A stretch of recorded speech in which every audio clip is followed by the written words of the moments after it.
Hello fellow Total Warriors, I am Zardar and welcome to another online battle from Warhammer 2. So this one comes from a tournament which is hosted by Exploding Hamster, and he's a German speaking YouTube channel about Total War. So if any of you guys wanna check this out, please feel free to go ahead. And if you're like German and you haven't and you just don't know the channel yet, yeah, there's gonna be a link in the description. Anyway, so as I said, tournament battle, and this is the very first one. It was best out of 3, 4 players, and yeah, just one winner who is gonna be progressing on the next phase, which is gonna be yeah, it's something like of a league. It's not just a one-time tournament, a flash one. So anyway, we're playing as Norsca and we're up against Bretonnia. And let's check the army composition. So for the front line we just have 3 Marauder Spearmen, just to add that cheap anti-large into the mix. We also got 3 units of Marauder Berserkers with a couple of Severons. One is actually the Brutes of the Hound. And what do we got back here? Marauder Hunters with Javelins, which well, it's gonna be hard to micromanage if Bretonnia goes really cavalry heavy, but it's not a big deal.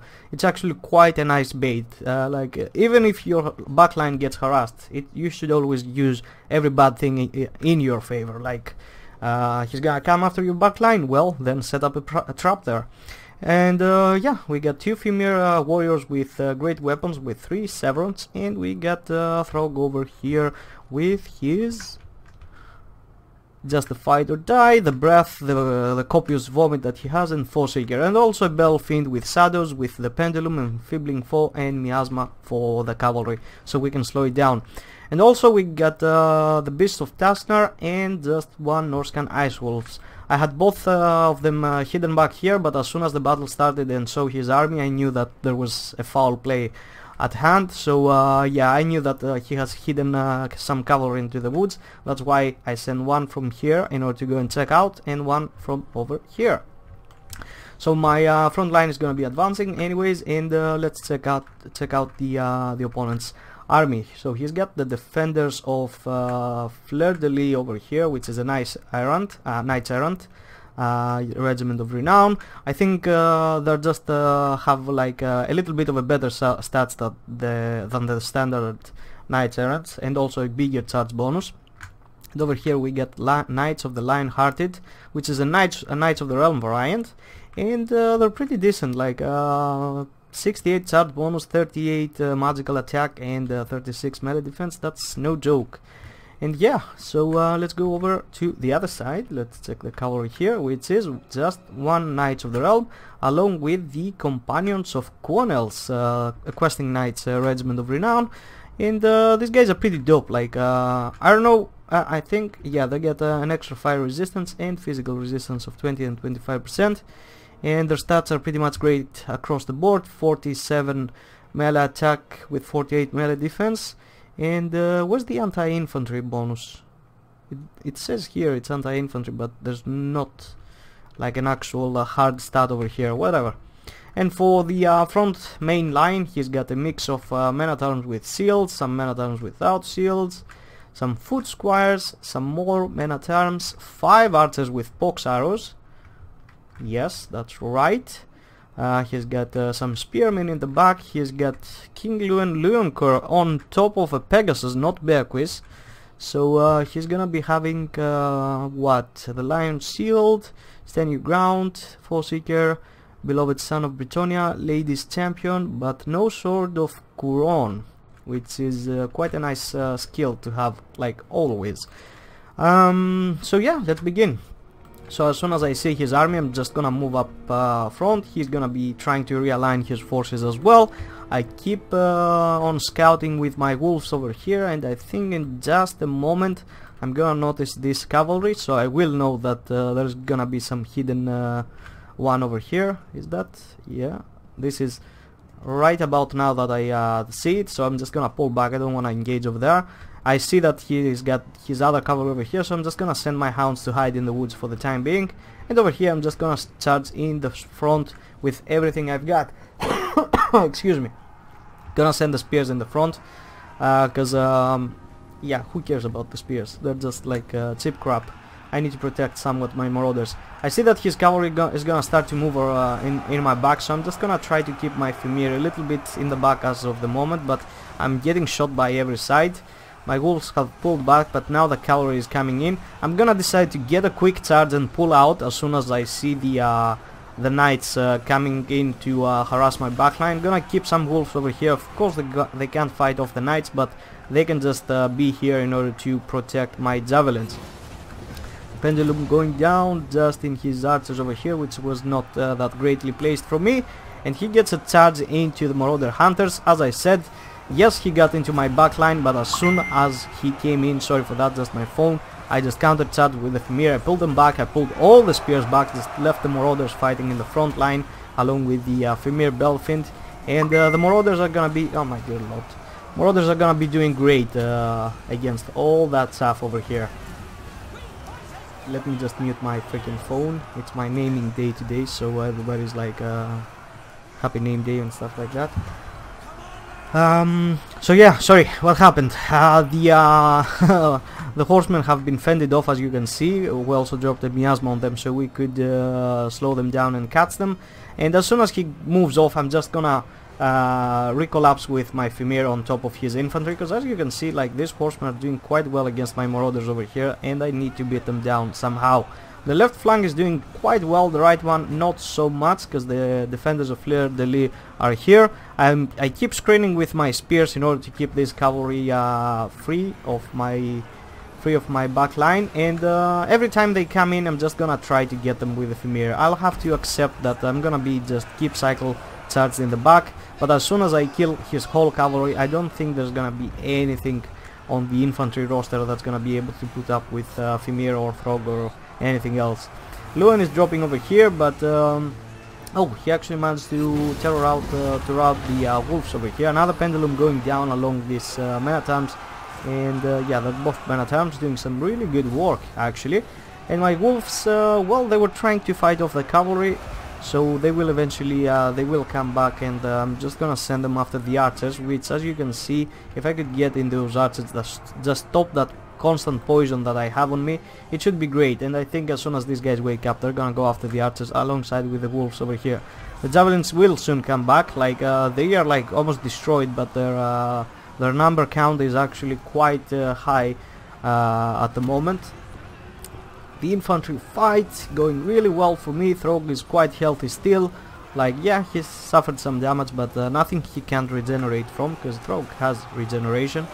And some marauders are still here with fight or die, and up to 81 melee attack and 46 weapon strength. That's freaking brutal. So finally we managed to get with the wolves and the rest of the stuff into the back line. I should have gotten over there sooner, but I had to protect my my backline. Not protect it, just get his knights. And as you can see, all his knights are pretty much dead. He's gonna try to get a back charge over here. I should have seen that earlier in order to counter charge with the Fimir. I didn't, but as soon as he drops on my berserkers over here, I'm just gonna pile all of the Fimir on his horses over here along with Throg. I'm already giving the order. The Fimir are moving in. They're just gonna skip the foot squires. And yeah, Lewin is also here, just fighting in the front lines along his knights. Some spears are gonna be engaging some other spears in the back, which will take like forever to finish that battle. And yeah, finally we got into the back line. Unfortunately, it's only the berserkers hunting down units over here, but some wolves are coming back, so we will eventually just tear that whole pocket down. Some other spears are gonna be piling in over here. The bounce bar is slowly moving in my favor, and that's because we took out most of the knights. And yeah, over here just the Knights of the Lion-Hearted fighting alongside King Lewin, and well, Throg is not gonna have any of that. He's just gonna be smashing oh my dear lord, yeah, look at that. That was a massive hit. Did it do any damage? Can't see. Yeah, I didn't, but it was probably aiming for the Knights of the Lion-Hearted, I guess. So yeah, they didn't do that much damage. Over here we finish off some cavalry. I should have targeted this guy. I had these guys on manual firing, that's why they didn't shoot They were able to, these knights were able to just get me. If they had managed to get a few shots off before they get the charge, these guys would have broken immediately, I think, just down to 12 units. I think so, yeah. So everybody has collapsed over here in the center. It's only Lewin fighting all alone with Throg. And yeah, he's just desperately trying to escape, bringing some knights, but as soon as these knights come in, I'm just gonna hit them with the miasma and just turn one Fimir to fight them in the back. The other one is just gonna keep piling over here, and Lewin is gonna try to escape. I drop a breath over here, and it usually doesn't go off on the air, but I had already given it, and he took off, so it took that arch over there and actually hit the poor spearman in the back. I wasn't aiming for that, it was just collateral damage, but it was quite funny. Anyway, backline completely shut down with the archers. His cavalry is dead, just these Knights of the Lion-Hearted over here, and just a few archers in the back, like trying to get some good hits in, but I don't think it's gonna be enough. Let me just fast forward over here. Lewin has come down again in order to fight Throg, but as you can see, Throg is quite, he's lost like 20% of his health, but he hasn't reached his healing cap, so he's gonna regenerate through all of that. It's not a big deal, and as you can see, it's already happening. Just look at those health points going up. So just gonna try to get the last of his archers. The berserkers back here, 200 kills, just keep on hunting down poor peasants. Like these guys are a complete nightmare for the Bretonnian peasants. And another victim, and a few more victims will be added to the roster, kill roster, and yeah, this is how the battle ends. So that was it, guys. That was the first battle from Blitzturnier, if I'm correct, Blitzturnier, if I correctly pronounce my German word. I hope I do. And anyway, let's check out the kill count. Just look at the Fimir, 118 kills, and all of that was all of the knights alongside some infantry. So these guys are just completely overpowered. So yeah, quite a nice kill count over here. The wolves, the Beast of Tasnar didn't do that well, but that was because I was just trying to stop the enemy cavalry from having the mobility that they wanted. It was necessary to shut them down, even though they get destroyed like almost on charge. The Marauder Hunters were just a nuisance. They didn't do much, just pretty much a bait for the enemy, as it turned out. Berserkers did quite well, especially this guy, 200 kills. This guy was on the right flank, which was heavily countered by the enemy cavalry and the questing knights, so he didn't do that well, but the other two just completely nailed it. And even the spearman, that's a decent kill count. Even the Fimir Belfin, 78 kills, that's sick, man. And 84 for Throg. So yeah, that went pretty damn well. I thought I was gonna lose this because yeah, I think I went too narrow against the Bretonnian forces, and I wouldn't have the resources to protect all of my flanks, and with all these archers just keep shooting down on me. But it turned out well, like pretty damn well. So for Bretonnia, I really like the build. I think the mistake from my opponent was I think I should he should have done something like get Lewin on Beakwi, although these guys, the Norscan, are not like heavily armored, so I guess it was a nice pick going for the Pegasus, because you don't really need the armor piercing, but there are some units like Throg that need to be taken out that have a decent armor, so I don't know, it's a give or take. Like I'm like I really don't know what to say if actually Beaquist was needed over here. I think he needed like something to keep the leadership a little bit more going. Just cutting a few archers, going with a few more mounted archers, so he has the mobility. Norsca is a really slow faction, so yeah, going with mounted archers I think is a little bit better overall. And you have like 3 archers from your backline shooting down your opponent. You have like another 2 mounted archers into his backline shooting from the other side, so it creates chaos. Like, you have to take into account that some units are shit, like they're complete garbage, but their whole purpose is to throw your opponent off. And I mean, as a human, like, sometimes strategy has to do with just shutting down your enemy's micro. It doesn't have to do with stats like foot squares. I need marauders in order to beat them, or the other way around, or anything like that. Some things some strategies are like just throw enough garbage to your opponent so he really doesn't know what to do, what to chase down, and just throw him off over his strategy. So yeah, that was a nice battle. More are to come. Yeah, really hope you enjoyed. As I said, feel free to check out Exploding Hamster, especially if you're a German speaking person. And yeah, I think I'm gonna be seeing you next time. Bye bye.